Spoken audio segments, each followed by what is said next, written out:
Bonsoir à tous, il est pratiquement 22 h, ravi de vous retrouver. Vous êtes bien sur France Info, Canal 27. Alors, on va passer la soirée ensemble jusqu'à minuit pour voir l'actualité, pour voir un certain nombre de rubriques auxquelles vous êtes habitués. C'est la journée mondiale de lutte contre le sida, 1er décembre. Alors, on verra ensemble avec le docteur Patrick Berdougo de Médecins du Monde où en est la maladie, également où en sont les traitements. Y a-t-il des motifs d'espoir? Vous retrouverez tous vos rendez-vous habituels, c'est-à-dire la chronique sport, c'est-à-dire la chronique culture. Vous aurez des surprises aussi, le vu, la revue de presse, l'actualité internationale qui est assez riche aujourd'hui, nous le verrons. Alors installez-vous bien confortablement dans vos canapés comme nous. On fait un coucou amical à Julien Benedetto et à Clémence Delabaume. Et c'est parti pour 2 heures d'émission.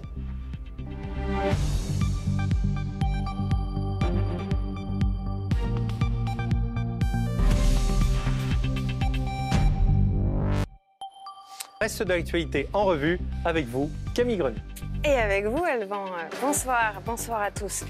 À la une de ce journal, c'est aujourd'hui la journée mondiale de lutte contre le sida. Vous le disiez, les réflexes pour s'informer et se protéger se perdent. En particulier chez les jeunes. L'an dernier, 6000 personnes ont découvert leur séropositivité en France. Où en est la maladie? Quels sont les espoirs liés aux nouvelles thérapies? Vous le disiez, Alban, vous recevrez le docteur François Berdougo pour en parler tout à l'heure. Dans le reste de l'actualité, Michael Flynn, qui plaide coupable dans l'affaire russe, présenté à un juge devant la Cour fédérale de Washington, l'ex-conseiller de Donald Trump a reconnu avoir menti au FBI. Mettra-t-il directement en cause des proches du président américain, voire Donald Trump lui-même? La question est sur toutes les lèvres. La vigilance orange, neige et verglas en France étendue à 12 départements. L'hiver a fait son apparition. Aujourd'hui, vous l'avez vu, les Pyrénées et le Massif central, mais aussi le Var, l'Ariège, les Bouches-du-Rhône sont notamment concernés. Il est conseillé aux habitants de limiter au maximum leurs déplacements. Alors, chose promise, chose due, la France connaît ses adversaires pour le premier tour de la Coupe du Monde de football au mois de juin. Ce sera l'Australie, le Danemark et le Pérou.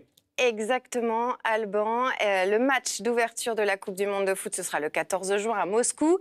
Mais on peut dire que la compétition a débuté dès cet après-midi avec le tirage au sort de la compétition. Pour les Bleus, il a été plutôt clément. Simon Récotier.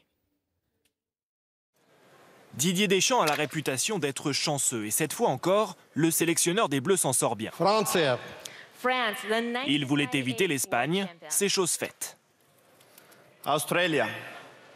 L'Australie, le Pérou et le Danemark.